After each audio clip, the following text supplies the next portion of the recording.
आगे further 3 part हैं भाई, ठीक है। इसके आगे कितने फर्दर 3 पार्ट है किसके, ग्रैनुलोसाइट्स के। अब मैंने क्या बताया, डब्ल्यूबीसी के 2 पार्ट है, ग्रैनुलोसाइट्स, एग्रानुलोसाइट्स, ठीक। ग्रैनुलोसाइट्स के आगे 3 पार्ट हैं। अगले पेज पे करवा दूं, अगले पेज पे करवा देता हूं। ये लिख दिया मैंने पहले, ग्रैनुलोसाइट्स, ग्रैनुलोसाइट्स। इसके कितने पार्ट बताए मैंने आपके, 3 पार्ट होते हैं भाई इसके, ठीक है। तीनों के तीनों इंपॉर्टेंट है। अभी जो पर्सन है ना आपको एमसीक्यू दिखाई देने लग रहा है, ये इसी से बिलोंग करता है। पहला तो आपका न्यूट्रोफिल्स, पहले पार्ट का क्या नाम है, न्यूट्रोफिल्स। इसको हिंदी के अंदर भी न्यूट्रोफिल्स ही बोलते हैं। अरे अभी समझोगे ना, सारे याद हो जाएंगे। टेंशन लेने की, टेंशन देने की होती है भाई। ये कौन सा जना ये बकवास बाजी करे, डिवाइन पाथ हो भाई, डिवाइन पाथ। इसा पाथ पे भेज दिया, समझ में नहीं आओगी, चुपचाप पढ़ ले भाई। यार तुम भाई एक चीज बोलूं भाई, हाँ बैच बाइलिंगुअल है भाई सिल्लू भाई। एक चीज बोलूं मैं आप लोगों को, सच बताने लग रहा हूं भाई, फिर बोलते हो कि बेरोजगारी ज्यादा है भाई। तुम खुद ही पढ़ने लायक नहीं हो, सच में नहीं हो भाई। मत करो हाय सविती, हाय सैलजा, हाय फैलजा, है ध्यान तो तुम्हारा इनके अंदर रहता है। कमेंटों के अंदर भी ये बकवासबाजी, फिर बोलते हैं ग्रुप डी के तुम्हारा तो घर पर भी सिलेक्शन को नहीं हुआ है, घर वाले बाहर निकाल लेंगे, काम ऐसे तुम्हारे। पीसी के ऊपर भी दिख जाएगी भाई, दिशांत रावत टेलीग्राम। अगला पार्ट देखो क्या है, यूजिनियोफिल्स हमारा इसका सेकंड पार्ट है भाई, ठीक है। और तीसरा पार्ट है बोसोफिल्स। बोसोफिल्स हमारा क्या है, इसका तीसरा पार्ट है। 3 पार्ट है।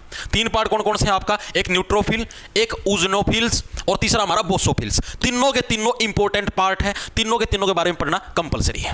अब क्या बताया, एक तो आपका मैंने क्या बताया, एक तो था अपना ग्रैनुलोसाइट्स और दूसरा कौन सा था, दूसरा हमारा एग्रान्युलोसाइट्स। दूसरा पार्ट था हमारा एग्रान्युलोसाइट्स, एग्रान्युलोसाइट्स।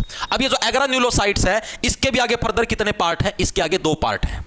जैसे इसके हमारे 3 पार्ट थे, उसी टाइप से इसके आगे 2 पार्ट है। बस फिर ये टॉपिक खत्म हो जाएगा, ठीक है। उसके बाद फिर इसके एमसीक्यू लगवाने का काम करेंगे भाई, ठीक है। एक का नाम है लिम्फोसाइट्स, एक का क्या नाम है, लिम्फोसाइट्स, ठीक है। दूसरे का नाम है मोनोसाइट्स। 2 टाइप के 2 इसके पार्ट है, किसके हैं, एग्रान्युलोसाइट्स के कितने 2 पार्ट है। एक का नाम है लिम्फोसाइट्स, दूसरा क्या नाम है, मोनोसाइट्स है, ठीक है। दोनों के नाम याद हो गए। अब देखो ये 5 है इसके आपके, किसका, ग्रैनुलोसाइट्स, एग्रान्युलोसाइट्स। ग्रैनुलोसाइट्स के 3 पार्ट आपके, न्यूट्रोफिल्स, ऊसोनोफिल्स, बोसोफिल्स और एग्रान्युलोसाइट्स के लिम्फोसाइट्स और मोनोसाइट्स। अब इनके बारे में आपको एक खासियत आपको याद रखनी है भाई, जो कि एग्जाम के अंदर आपकी पूछी जाती है भाई, ठीक है। अब जो आपका लिम्फोसाइट्स है, इसका मेन काम क्या होता है, हमारी इम्यूनिटी को स्ट्रॉन्ग करना। हमारी जो इम्यूनिटी है, यानी रोग प्रतिरोधात्मक शक्ति है, इम्यूनिटी स्ट्रॉन्ग करना भाई, यानी कि हमारी रोग प्रतिरोधात्मक शक्ति, रोग प्रतिरोध स्ट्रॉन्ग करना, ये किसका मेन काम है, हमारा लिम्फोसाइट्स का मेन काम है। ये चीज आपको याद रखना भाई, पहले बताना लिम्फोसाइट्स का मेन काम क्या है, हमारी रोग प्रतिरोधात्मक जो शक्ति है उसको क्या है, स्ट्रॉन्ग करना, हमारा इसका मेन काम है, ठीक है। मोनोसाइट्स क्या होती है, मोनोसाइट्स ये जो 5 आपको दे रखी है ना, इनके अंदर जो साइज में सबसे बड़ी है, जो कि आपकी साइज में सबसे बड़ी है, वो कौन सी, हमारी मोनोसाइट है, ठीक है। ये जो आपको डब्ल्यूबीसी के जो 5 आपको पार्ट बताए हैं, उनके अंदर जो साइज में सबसे बड़ी वो कौन सी, मोनोसाइट। एग्जाम के अंदर ये प्रश्न पूछा जाता है कि साइज के अंदर सबसे बड़ी कौन सी है, मोनोसाइट्स क्या होती है, साइज के अंदर आपकी सबसे बड़ी होती है, जो आपको 5 दे रखे हैं इनके अंदर भाई। इतनी चीजें क्लियर हुई या नहीं हुई,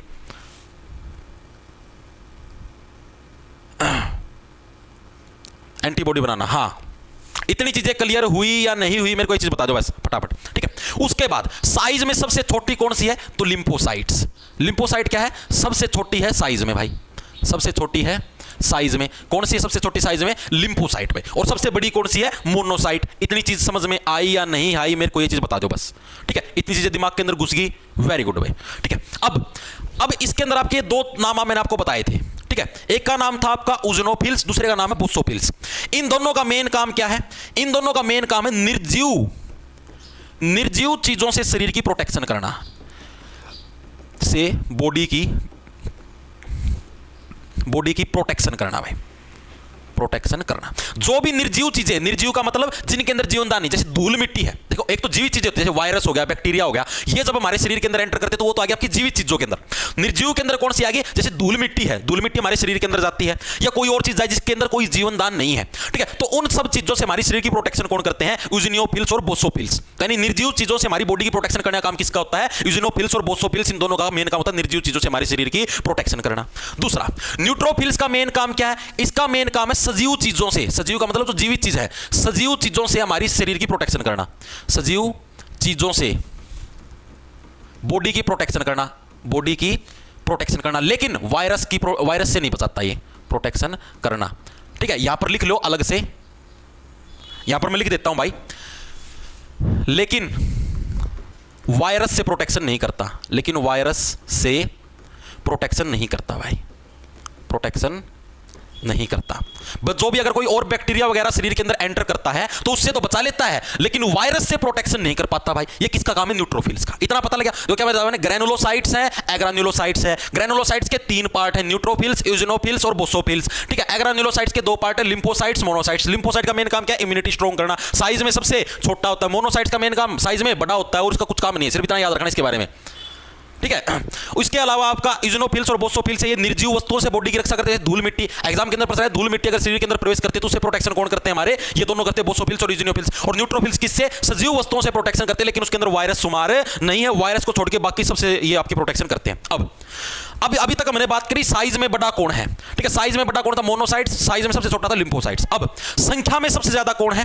तो संख्या में सबसे ज्यादा कौन है भाई?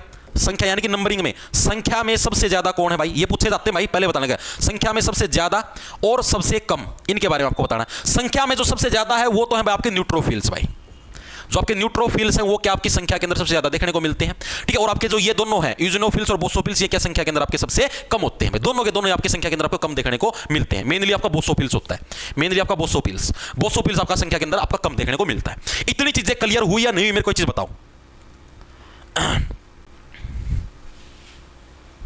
सर जी, क्लास 12 कहां? प्राइवेट होगी भाई, ये भी प्राइवेट हो जाएगी। देखो भाई, जो नए साथी जुड़े उनको मैं फिर से बता देता हूं भाई, ये जो क्लास चल रही साइंस की, ये सिर्फ यूट्यूब के ऊपर अभी जो लाइव चलने लग रही है तभी तक है। ये जैसे ही लाइव खत्म होगी इसको प्राइवेट कर दिया जाएगा, यूट्यूब से हटा दिया जाएगा। उसके बाद ये आपको कहां पर मिलेगी? ये आपको मिलेगी बैच के अंदर। ठीक है, जॉब्स टारगेट के नाम से आपको अपना ऐप मिल जाएगा भाई प्ले स्टोर के ऊपर, उसको डाउनलोड कर लेना। वहां पर रेलवे ग्रुप डी का बैच है, जिसके अंदर आपको 750 के बजाय 650 रुपए के अंदर बैच मिलने लग रहा है सिर्फ होली तक। 14 तारीख के रात के 12 बजे तक का ये ऑफर है। उसके बाद आपको ये नहीं मिलने वाला। मैथ की क्लास भी इसी के अंदर है, रीजनिंग की भी इसी के अंदर है, साइंस की भी इसी के अंदर है, जीके की भी इसी के अंदर है। ठीक है, तो जो भी साथी इंटरेस्टेड, जो भी नए बच्चे जुड़े तो वो ले सकते हैं भाई। जॉब्स टारगेट के नाम से ऐप है, 1 साल की वैलिडिटी रहेगी। मॉक टेस्ट भी आपको इसी के अंदर मिलेगा, अलग से लेने की जरूरत नहीं है। हैंड रिटन नोट्स दिए जाएंगे। ठीक है, प्रॉपर आपको पीडीएफ मिलेगी, सारी चीज प्रैक्टिस सेट भी मिलेगी। टेंशन लेने के लिए टेंशन देने की होती है भाई। ठीक है, ओके, वेरी गुड। तो इतनी चीजें क्लियर हुई भाई। अब इनसे रिलेटेड जो क्वेश्चन आपके एग्जाम के अंदर पूछे जाते हैं आपको वो करवाऊं। इतनी चीजें इससे रिलेटेड, और इससे रिलेटेड कुछ याद नहीं रखना। अब देखो भाई, अब हम लोग करते हैं क्वेश्चन। जैसे ये प्रश्न है, निम्नलिखित में से कौन सी कोशिका ग्रैनुलोसाइट्स नहीं है? Which of the following cells are not granulocytes? भाई इसके अंदर से 4 ऑप्शन दिए गए हैं, कौन सी ग्रैनुलोसाइट नहीं है? उजनोफिल, बेसोफिल, लिम्फोसाइट या न्यूट्रोफिल? अभी हमने कहा उजनोफिल आपकी ग्रैनुलोसाइट है, बिल्कुल है। बेसोफिल ग्रैनुलोसाइट है, बिल्कुल है। न्यूट्रोफिल ग्रैनुलोसाइट है। लेकिन लिम्फोसाइट क्या है? लिम्फोसाइट आपकी ग्रैनुलोसाइट नहीं बल्कि क्या है? एग्रान्युलोसाइट है। अरे अभी तो किया है, न्यूट्रोफिल, यूजिनोफिल और बोसोफिल तीनों के तीनों आपके ग्रैनुलोसाइट है। यूजिनोफिल, बेसोफिल और न्यूट्रोफिल। ठीक है, यही तो दे रखा था कौन सी ग्रैनुलोसाइट नहीं है। तो कौन सी? लिम्फोसाइट क्या है? ग्रैनुलोसाइट नहीं। लिम्फोसाइट मोनोसाइट क्या हमारे? एग्रान्युलोसाइट है। इस टाइप से प्रश्न आता है भाई, कर लोगे अब तो। ये आपका as it is previous year के भाई। देखो जो चीज एनसीईआरटी के अंदर दे रखी है भाई, करवानी पड़ने लग रही है भाई। जब आपका इंटरेस्ट हो या ना हो, और करनी पड़ेगी, वरना लॉस आप लोगों की खुद का ही है भाई।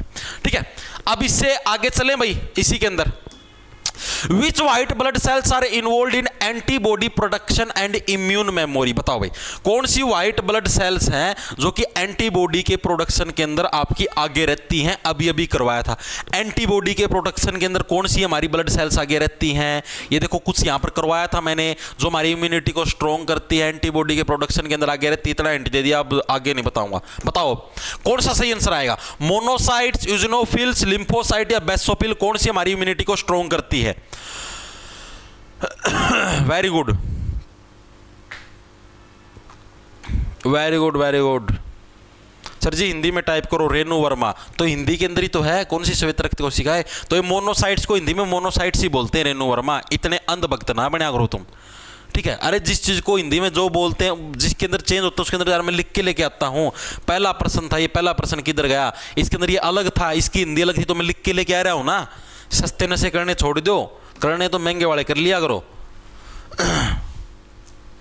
Very good, very good. C answer आया सबका, बिल्कुल सही है भाई। ऑप्शन नंबर आपका सी है, लिम्फोसाइट्स। मैंने आपको पहले था लिम्फोसाइट किसके लिए? इम्यूनिटी स्ट्रॉन्ग करने के अंदर महत्वपूर्ण योगदान निभाता है भाई। ठीक है भाई, देखो यहां पर जो जो चीजें करवाने लगे रहा हूं, हर एक आपकी प्रीवियस ईयर के अंदर आई हुई तभी करवाने लगे रहा हूं। तो किसी भी चीज को हल्के मत लेना भाई, खुद का नुकसान खुद करवाओगे, खुद के पतन के लिए जिम्मेदार खुद होगे भाई, पहले बताने लगे रहा हूं। Which white blood cells release histamine and heparin during allergic reaction and inflammation. Allergy प्रतिक्रिया और सूजन के दौरान कौन सी श्वेत रक्त कोशिकाएं हिस्टामाइन और हिपेरिन छोड़ती हैं? बताओ भाई कौन सी वाली छोड़ती हैं? अब आप बोलोगे ये एलर्जी वाला तो करवाया ही नहीं। Very good.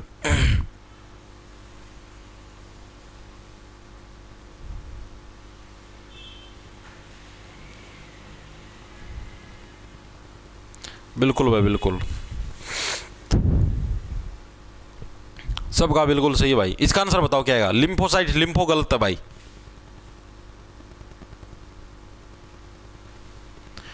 बताओ बताओ बताओ।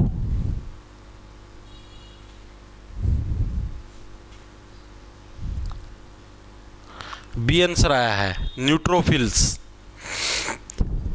Very good very good very good very good. देखो भाई एलर्जी प्रतिक्रिया और सूजन के दौरान कौन सी श्वेत रक्त कोशिकाएं हिस्टामाइन और हिपरिन छोड़े? एलर्जी, एलर्जी आपको कब होती है? एलर्जी आपने सुना है? आप लोगों ने सुना है मेरे को धूल से एलर्जी है? सुना है आप लोगों ने? मेरे को किस चीज से एलर्जी है? धूल से एलर्जी है। धूल मिट्टी आ गई, मेरे को इस चीज से एलर्जी है। ठीक है, तो धूल मिट्टी क्या है? निर्जीव चीजें हैं, उनके अंदर जीवन थोड़े ना होता धूल मिट्टी के अंदर, और मेरे को उस चीज से एलर्जी। और मैंने क्या होता है? निर्जीव चीजें जो न्यूट्रल हैं। निर्जीव चीजें क्या होती है? न्यूट्रल होती हैं, उनके अंदर कोई जीवन ही नहीं होता। तो निर्जीव चीजों से प्रोटेक्शन कौन करता है? स्पेशल करवाया था निर्जीव चीजों से नहीं, हाँ रुक जाओ भाई रुक जाओ। इसका न्यूट्रोफिल ही आएगा, लेकिन सजीव निर्जीव वाला तो अलग हो गया ना, बोसोफिल नहीं आएगा इसका, न्यूट्रोफिल आया सजीव चीज, लेकिन वायरस नहीं होता धूल मिट्टी में। आ गया भाई आ गया। रुक जाओ भाई, इसके थोड़ा दोबारा से समझना भाई। देखो एलर्जी होती है, ठीक है, एलर्जी के अंदर जैसे जो भी हमारे धूल मिट्टी से एलर्जी होती है, ठीक है, उसके अंदर कुछ बैक्टीरिया भी हमारे शरीर के अंदर जाते हैं भाई। ठीक है, जो धूल मिट्टी से एलर्जी होती है उसके अंदर क्या है? कुछ बैक्टीरिया भी हमारी बॉडी के अंदर जाते हैं, लेकिन वायरस नहीं होते। क्या आपने सुना कभी धूल मिट्टी के अंदर वायरस हो गया? नहीं होते। ठीक है, अब धूल मिट्टी स्पेशल सिर्फ निर्जीव थोड़ी ना, उसके अंदर कुछ बैक्टीरिया भी तो आते हैं, पर्यावरण के अंदर भी तो बैक्टीरिया घूमने लग रहे हैं, तो बैक्टीरिया भी हमारी बॉडी के अंदर आते हैं, और उन बैक्टीरिया से यानी कि जो सजीव चीजें उनसे प्रोटेक्शन कौन करता? हमारा न्यूट्रोफिल करता। तो ऑप्शन हमारा आपका बी करेक्ट हो जाए, यानी कि एलर्जी होती है या सूजन होती है, कोई भी हमारे शरीर के अंदर सोजिश आ गई, सूजन आ गई, तो सूजन से हमें कौन बचाता है? Very good. ठीक है, तो सूजन से हमें कौन बचाता है? सूजन से हमारे शरीर के जो सूजन के अंदर भी क्या होते हैं? बैक्टीरिया होते हैं, तो उससे भी हमारे शरीर की प्रोटेक्शन यानी कि न्यूट्रोफिल्स हमें उससे बचाने का काम करते हैं भाई। ठीक है, वेरी गुड।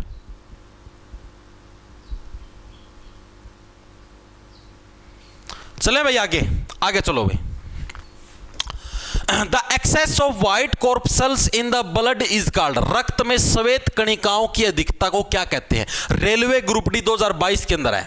अभी तक देखो आप इन्हें कल पढ़ा था कि आरबीसी यानी रेड ब्लड सेल्स की अगर हमारी बॉडी के अंदर कमी हो जाए तो उससे क्या हो जाता है? एनीमिया होता है, खून की कमी वाला रोग हो जाता है। तो इसी टाइप से अगर हमारे शरीर के अंदर जो श्वेत रक्त कणिकाएं हैं, व्हाइट ब्लड सेल्स हैं, WBC हैं, अगर इनकी संख्या बढ़ जाए, अगर इनकी संख्या बढ़ जाए, जरूरत से ज्यादा बढ़ जाए, तो उसको क्या बोलेंगे? तो उसको हम लोग किस नाम से जाना जाता है? उसको हम लोग ल्यूकेमिया के नाम से जानते हैं। किस नाम से जाना जाता है? इस बीमारी को ल्यूकेमिया के नाम से जाना जाएगा। किसको जाना जाएगा? अगर हमारे शरीर के अंदर क्या है? व्हाइट ब्लड सेल्स की संख्या जरूरत से ज्यादा बढ़ जाए। रेलवे ग्रुप डी 2022 के अंदर प्रश्न आया है, अगर हमारे शरीर के अंदर क्या व्हाइट ब्लड सेल्स की संख्या जरूरत से ज्यादा बढ़ जाए तो उस केस के अंदर हमें कौन सी बीमारी हो जाती है? ल्यूकेमिया नाम की बीमारी हो जाती है। चीजें क्लियर हुई या नहीं हुई? क्लियर है? आगे चले, आगे चलो भाई। अब देखो भाई, आपके जो भी व्हाइट ब्लड सेल्स है भाई, उसका टॉपिक हो चुका है पूरा। ठीक है, व्हाइट ब्लड सेल्स का, जैसे कल आपने रेड ब्लड सेल्स की पूरी कुंडली खोल ली थी, उसी टाइप से व्हाइट ब्लड सेल्स की पूरी कुंडली आपकी खुल चुकी है। अब हम लोग पढ़ेंगे भाई हमारे प्लेटलेट्स के बारे में, जो कि हमारे क्या शरीर के अंदर जो रक्त का थक्का है ना, ब्लड क्लोटिंग करने के अंदर महत्वपूर्ण भूमिका निभाती है प्लेटलेट्स। अब हम उनके बारे में पढ़ेंगे। साइंस कब तक पूरी हो जाए? साइंस भाई लगेगा समय भाई, करीबन 1 से 1.5 महीने का समय लग जाएगा। अभी आज मार्च की कितनी? 11 मार्च हुई आज, अभी 12, 13, 14, 15, 16 लग जाएगा भाई। अप्रैल के एंड तक हो जाएगी साइंस पूरी आराम से।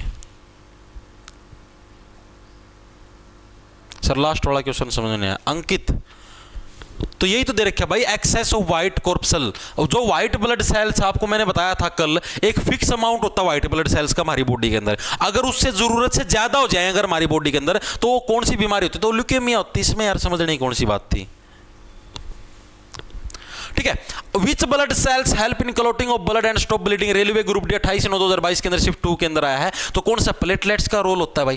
ठीक है, जो ब्लड की क्लॉटिंग करने के अंदर, ठीक है, ब्लड को बाहर निकलने से बचाने के अंदर किसका रोल होता है? प्लेटलेट्स का रोल होता है। ये तो बहुत आसान सा है। वेरी गुड भाई। सर सीईटी के बैच में साइंस, मोनिका यादव भाई सीईटी के बैच के अंदर साइंस है। जब सीईटी का नोटिफिकेशन आ जाएगा तब करवाई जाएगी। ठीक है, अभी नहीं करवाई जाएगी। संयम रखा करो यार तुम। सीईटी कब होगा? सीईटी नहीं होगा भाई, सीईटी 2029 में होगा भाई, उससे पहले नहीं होगा। सीईटी 2029 से पहले नहीं होगा। यूट्यूब पर रहने दो प्लीज। देखो यार ये आएगी एक, या क्या नाम है इसका? सुहानी। सुहानी नाम तो सुहाना है, लेकिन काम तो सुहाने कर लो हैं। फिर बोलोगे गलत बोलता है, काम ऐसे करते तुम। अब हम लोग पढ़ेंगे प्लेटलेट्स के बारे में। प्लेटलेट्स देखो होती क्या है, पहले तो प्लेटलेट्स की पूरी पूरी कुंडली पढ़े। जैसे हमने व्हाइट ब्लड सेल्स की कुंडली पढ़ी थी, प्लेटलेट्स में स्पेलिंग गलत हो सकती है, उसको अपने हिसाब से ठीक कर लेना। ठीक है, प्लेटलेट्स का क्या कुछ मामला? पहली बात तो हम लोग पढ़ेंगे प्लेटलेट्स की शेप कैसी होती है भाई। शेप, प्लेटलेट्स की शेप कैसी होती है? जैसे आपकी व्हाइट ब्लड सेल्स की कोई फिक्स शेप नहीं होती, उसी टाइप से क्या होती है आपकी प्लेटलेट्स की भी कोई फिक्स शेप नहीं होती, इरेगुलर शेप होती है भाई। कैसी शेप होती है? इरेगुलर, यानी कि कोई भी फिक्स शेप प्लेटलेट्स की नहीं होती। निर्माण कहां पर होता है? फॉर्मेशन। जो प्लेटलेट्स हैं भाई, इनकी फॉर्मेशन यानी कि इनका निर्माण कहां होता है? तो कहां पर? हमारा जो बोन मैरो है वहीं पर हमारा इन सभी चीजों का निर्माण होता है। बोन मैरो यानी कि अस्थि मज्जा, वहीं पर आरबीसी का निर्माण होता है, वहीं पर डब्ल्यूबीसी का निर्माण होता है, और वहीं पर हमारी प्लेटलेट्स का निर्माण होता है। यानी कि अस्थि मज्जा बोन मैरो के अंदर ही क्या हमारी प्लेटलेट्स का निर्माण भी होता है। ठीक है, चीजें समझ में आई यानी? जीवन काल कितना होता है भाई? एक बार आपकी प्लेटलेट्स बन गई तो वो मतलब कि कितने दिन तक जीवित रहती है? जैसे डब्ल्यूबीसी का आपका 12 से 20 दिन का था, तो इनका जीवन काल कितना होता है? इनका जीवन काल होता है भाई आपका 8 से 10 दिन का। भाई कितना है? 8 से 10 दिन का क्या इनका जीवन काल होता है। तो ये आपको प्लेटलेट्स की थोड़ी सी बेसिक इंफॉर्मेशन है जो कि आपको पता होनी जरूरी है कि भाई किसके अंदर क्या कुछ मामला होता है। ठीक है, पता लग गया। शेप कैसी होती है? इरेगुलर फॉर्मेशन, बोन मैरो के अंदर जीवन काल 8 से 10 दिन का होता है। चीजें समझ में आई या नहीं आई? ठीक है, अब हम लोग बात करें, जैसे आपके मान लो कोई भी चोट लगी, ठीक है, चोट लगने के बाद आपका प्लेटलेट्स होती है जो शरीर के अंदर, वो कैसे कैसे काम करती है, कैसे कैसे ब्लड को रोकती हैं, उस पूरी प्रोसेस के बारे में थोड़ी सी पढ़ेंगे भाई। सबसे पहले क्या होता है, जो हमारे शरीर के अंदर जो प्लेटलेट्स होती है उसके अंदर भाई एक थ्रोम्बोप्लास्टिन नाम का एक केमिकल और रिलीज होता है। कौन सा? थ्रोम्बोप्लास्टिन भाई। थ्रोम्बोप्लास्टिन नाम का एक केमिकल लगा लो या हार्मोन लगा लो भाई, वो रिलीज होता है भाई। ठीक है, वो किसके साथ मिलता है? वो प्रोथ्रोम्बिन के साथ मिलता है। ये आपको याद रखने की जरूरत नहीं भाई, पहले बताने लग रहा हूं, ये याद रखने की जरूरत नहीं है, मैं आपको सिर्फ वैसे बताने लग रहा हूं। एक नॉर्मल आपको प्रोसेस का पता होना चाहिए फॉर योर जनरल इंफॉर्मेशन। ना आज तक इससे कोई प्रश्न पूछा है और ना पूछा जाएगा। ठीक है, सिर्फ आपको जनरल उसके लिए बताने लग रहा हूं। प्लस आपको कैल्शियम की जरूरत होती है जो कि हमारी हड्डियों के अंदर मिलता है। ठीक है, इन सभी चीजों की रिएक्शन से आपके पास एक थ्रोम्बिन बनेगा। क्या बनेगा? एक थ्रोम्बिन आपका रिलीज होगा। मैंने क्या बताया? जब भी आपके शरीर पे कहीं पे भी चोट लगती है, सुई लग गई, कुछ भी लग गई, ब्लड निकलना स्टार्ट हुआ है, तो क्या क्या चीजें? पहले थ्रोम्बोप्लास्टिन आएगा, उसके साथ प्रोथ्रोम्बिन मिक्स होगा, उसके साथ कैल्शियम मिक्स हो रही है, सारे मिलकर क्या बनाते हैं? एक थ्रोम्बिन नाम की चीज बनाएंगे। चीजें समझ में आई? उसके बाद ये जो थ्रोम्बिन है, ये जो थ्रोम्बिन अभी आपका बना है, ये किसके साथ? ये आपका फाइब्रिनोजिन, जिन के साथ मिल जाता है। फाइब्रिनोजन का मतलब समझ गए? जो फाइबर्स होते हैं, छोटे छोटे रेशे होते हैं हमारी खाल के, उनके साथ ये मिक्सअप हो जाता है। कौन? थ्रोम्बिन भाई। ठीक है, और ये वहां पर क्या बनाता है? ये यहां पर फाइब्रिन नाम की चीज बनाता है। क्या बनाता है? फाइब्रिन नाम की चीज बनाता है। ये मैंने को याद रखने की जरूरत नहीं है, सिर्फ एक बार के लिए नॉर्मल देख लो, समझ लो, क्योंकि ये हो सकता है एग्जामिनर, मतलब ऐसा कोई प्रश्न आया नहीं, लेकिन आपको समझना पता तो होना जरूरी है वे कैसे कैसे होते हैं। ठीक है, उसके बाद ये जो फाइब्रिन है हमारा, इस फाइब्रिन के साथ क्या है? हमारा ब्लड मिक्सअप होता है। जो भी हमारा ब्लड निकलता है ना, ब्लड की जो सेल्स है हमारी, वो मिक्सअप होती है। ठीक है, और ये मिलके क्या बनाती हैं? ब्लड क्लोटिंग बनाती हैं भाई। क्या बनाती हैं? ब्लड क्लोटिंग बनाती हैं, यानी रक्त का थक्का, रक्त थक्का।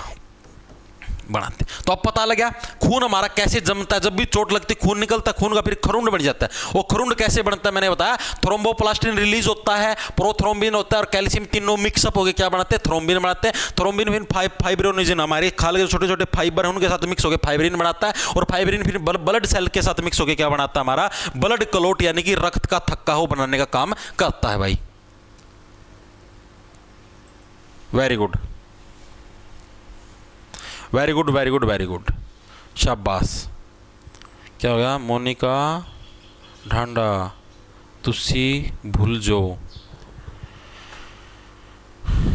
भाई। सीईटी साईटी की तैयारी भाई करते रहो भाई, जो कर रहा है।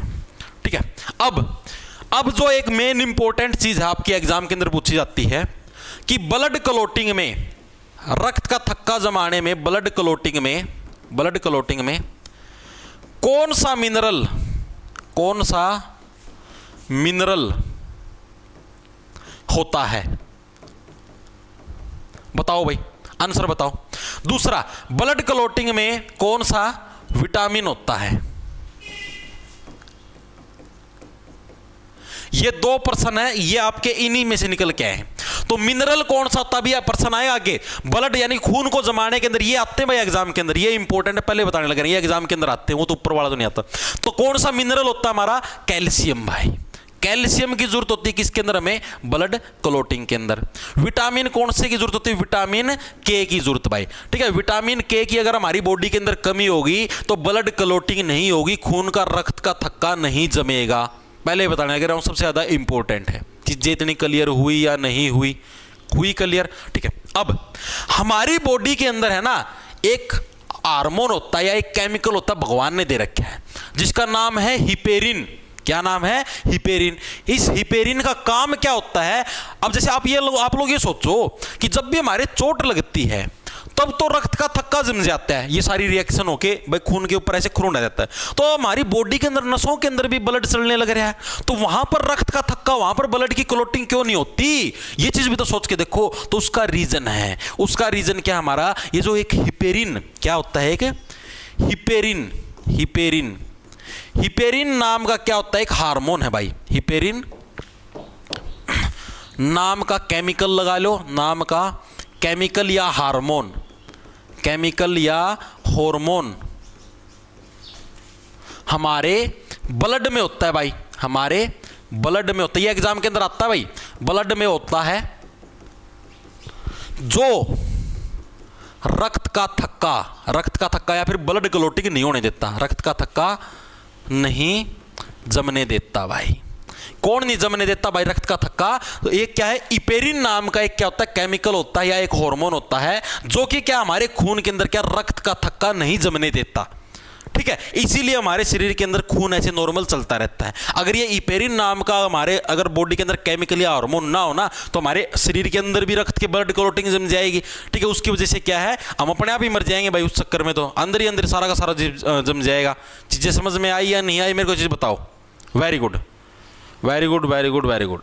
ठीक है, अब ये जो हिपेरिन होता है इसका निर्माण कौन करता है, बेसोफिल भाई। कौन करता है, बेसोफिल, बोसोफिल, अभी करवाया था ना बोसोफिल, बोसोफिल द्वारा निर्माण होता है भाई इसका, बोसोफिल द्वारा इसका निर्माण होता है। ठीक है, इतनी चीजें क्लियर हुई या नहीं हुई, मेरे को एक चीज बताओ, एक बार के लिए कमेंट करके बताओ। आप केवल क्वेश्चन लिखवाइए, बायो की क्लास हो जाएंगी भाई कंप्लीट, तुम यार इतनी वो मत करो यार। वेरी गुड भाई। ठीक है, अब आपका एक हिपेरिन होता है, एक आपका हीरोडिन नाम की चीज भी होती है, यहां पर लिखवा दूं अलग से। एक क्या होती है आपकी, हीरोडिन नाम की भी चीज होती है, हीरोडिन। ये हीरोडिन क्या चीज है भाई, ये हीरोडिन आपने जोंक देखी है, जोंक, जोंक या जिसको लीच के नाम से जाना जाता है, लीच, जोंक। ठीक है, इसके सलाइवा के अंदर होती है, जोंक के सलाइवा यानी कि थूक है जो जोंक का आपका थूक, थूक में होती है भाई, थूक में क्या होती है, थूक में होती है क्या, हीरेडिन नाम का केमिकल होता है भाई। ठीक है, जोंक के थूक के अंदर। जब भी आप लोगों ने देखा, आप लोग ये सोच के देखो, जब भी जोंक मान लो आपके चिपक जाए और वो आपके शरीर से खून चूसने लग रही है, ठीक है। आप लोग सोचो भाई तब खून क्यों नहीं जमता भाई? वो इसीलिए नहीं जमता क्योंकि ये जो इरेडिन नाम का जो केमिकल होता है ना, जो कि जोंक के थूक में होता है, इसका भी सेम काम है। जो काम आपका किसका होता है? हिपेरिन का काम होता है। देखो नाम भी सेम है, हिपेरिन हिरेडिन, हिपेरिन हिरेडिन। जो हिरुडिन जो केमिकल का काम है वह आपके ब्लड के अंदर क्लोट नहीं जमने देता, यानी कि थक्का नहीं जमने देता। वही सेम काम किसका है? हिरुडिन केमिकल का है, ठीक है। ये भी क्या है? जोंक होती है, इसके जोंक के थूक में होता है, ठीक है। ये भी क्या आपके ब्लड का जो रक्त का जो थक्का उसको जमने नहीं देता और ये आराम से खून चूसती रहती है, ठीक है। अब जिसकी बॉडी के अंदर हिपेरिन केमिकल की कमी होती है, ठीक, तो वो क्या करते हैं? इससे थेरेपी करवाते हैं, जोंक से अपना खून चुसवाते, पूरी बॉडी के ऊपर जोंक चिपकवा लेते हैं। उससे क्या होता है? जोंक के थूक के अंदर से थोड़ा बहुत ये जो केमिकल है इरुडिन हमारे ब्लड के अंदर मिक्सअप हो जाता है और हमारे ब्लड के अंदर क्या है? ये जो वाला जो हार्मोन है हिपेरिन, इसका काम करता है, ब्लड के अंदर क्लोट नहीं जमने देता। चीजें समझ में आई या नहीं आई? ठीक है। अब अगली चीज, अगर हमारी नसों के अंदर रक्त जमना स्टार्ट हो जाए तो इस बीमारी को क्या बोलेंगे? इसको बोलेंगे थ्रोम्बस भाई। अगर हमारी नसों में रक्त जमने लग जाए, रक्त का थक्का जमने, ब्लड क्लोटिंग स्टार्ट हो जाए, रक्त जमने लग जाए, तो इस बीमारी को किस नाम से जानते हैं? इसे थ्रोम्बिन के नाम से जानते हैं भाई। किस नाम से? इसे थ्रोम्बिन बोलते हैं भाई। किसको बोलते हैं थ्रोम्बिन? अगर हमारी जो नसें हैं भाई, नसों के अंदर क्या अगर हमारे ब्लड क्लोटिंग होनी स्टार्ट हो जाए, ठीक है, तो उसको किस नाम से भाई? उसको हम लोग थ्रोम्बिन के नाम से जानते हैं। चीजें समझ में आई या नहीं आई? इतनी चीजें बताओ मेरे को भाई, फटाफट जी, दिमाग में घुस गई इतनी चीजें। अब इससे रिलेटेड करते हैं क्वेश्चन भाई। क्वेश्चन देखो भाई, अगला क्वेश्चन क्या आपका? ये क्वेश्चन तो लिया ना, आगे देखो। Which vitamin is important for blood clotting भाई? रक्त का थक्का जमाने के लिए कौन सा विटामिन इंपॉर्टेंट है? अब ये भी बताता है। मिनरल कौन सा इंपॉर्टेंट है? कैल्शियम। विटामिन कौन सा इंपॉर्टेंट है? विटामिन के है, ये आपके रक्त का थक्का जमाने के लिए इंपॉर्टेंट है। अगला चलो भाई, in which disease blood start clotting in nerves? Clothing नहीं, क्लोटिंग आएगा भाई। किस बीमारी के अंदर हमारे शरीर के अंदर रक्त का थक्का है वो जमना स्टार्ट हो जाता है? बताओ भाई, बताओ भाई, हमारे शरीर के अंदर किस बीमारी के अंदर रक्त का थक्का जमना स्टार्ट हो जाता है? अभी तो करवाया है भाई, नसों के अंदर ही रक्त का थक्का जम जाएगा, नसों के अंदर ही ब्लड क्लॉट हो जाएगा। कौन सी बीमारी के अंदर होता है? थ्रोम्बस। अभी करवाया ना, थ्रोम्बस बोल लो, थ्रोम्बिन बोल लो। इस बीमारी के अंदर क्या है? हमारे शरीर के अंदर रक्त का जो क्लोटिंग है वो आपकी नसों के अंदर होता है। थ्रोम्बिस, थ्रोम्बिन नहीं, थ्रोम्बस, थ्रोम्बस बोलेंगे, ठीक है। इसको क्या बोलेंगे? रक्त के नसों के अंदर ही हमारा स्टार्ट हो जाता है। अगला देखो क्या है? रक्त बैंक में रक्त को जमने से बचाने के लिए किसका प्रयोग किया जाता है? What is used in blood banks to prevent blood from clotting? अब जो हमारा, जब भी हम ब्लड डोनेशन करते हैं, आपको पता रक्त बैंक होते हैं जो, उनके अंदर जाता है हमारा ब्लड, ठीक है। अब वहां पर हमारा ब्लड ना जमे, इसके लिए भाई किस केमिकल का यूज किया जाता है? तो आपका कौन से का यूज किया जाता है? ऑप्शन हमारा आपका सी करेक्ट हो जाएगा, बोथ ए एंड बी हमारा, सोडियम ऑक्सोलेट और कैल्शियम सिट्रेट। भाई देखो इसको कैसे रखो? सोडियम ऑक्सोलेट। ऑक्सोलेट का मतलब है उसको ऑक्सीजन प्रॉपर प्रोवाइड करता रहेगा, ऑक्सोलेट से भाई उसको प्रॉपर ऑक्सीजन प्रोवाइड करता रहेगा ताकि वो रक्त ना जमे। दूसरा कैल्शियम सिट्रेट, ठीक है, जैसे ही क्या है वो सिट होने की कोशिश करे, सिट का मतलब वो जमने की कोशिश करे, वो बैठने की कोशिश करेगा, तब उसको क्या कैल्शियम की डोज दे देंगे भाई, ठीक है। यानी कैल्शियम सिट्रेट और सोडियम ऑक्सोलेट, इन दोनों आपके केमिकल की जरूरत पड़ती है हमारा जो ब्लड बैंक होता है उसके अंदर भाई, ताकि क्या है इसका ब्लड के क्लॉट आपके ना हो। चीजें समझ में आई या नहीं आई? मेरे को चीज बताओ। वेरी गुड भाई, ठीक है।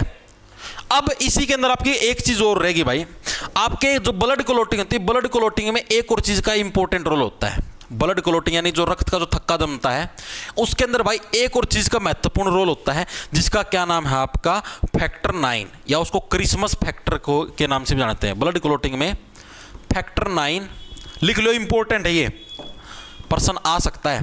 फैक्टर 9 या